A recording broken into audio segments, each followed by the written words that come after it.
سلام، من رزاقی هستم، سازنده موتورهای براشلس. این موتوری که مشاهده می‌فرمایید مربوط به موتورهای کوادکوپتر هستش که برای پهپاد یا کوادکوپتر استفاده میشه. الان من دورش رو خدمتتون عرض میکنم. الان میگیرم.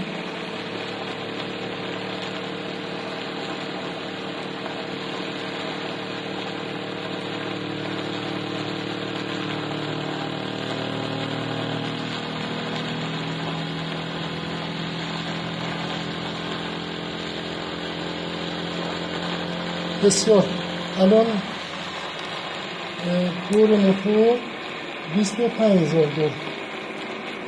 الان شما مشاهده می‌فرمایید 25,130 دور. بسیار. این به اصطلاح برای من از آیسی های دیپ استفاده کردم، به خاطر اینکه هم ارزان قیمت بوده.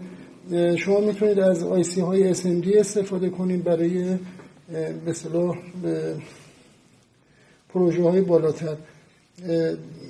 آیسی از به اصطلاح مدارمون به صورت فول اچ بریج هستش و مدارهای فرمان هم به همین صورت. بسیار خوب، من در خدمتتون هستم. برای ساخت پروژه های بیشتر حتما به اینستاگرام مراجعه بفرمایید. خیلی متشکرم. خدا نگهدار.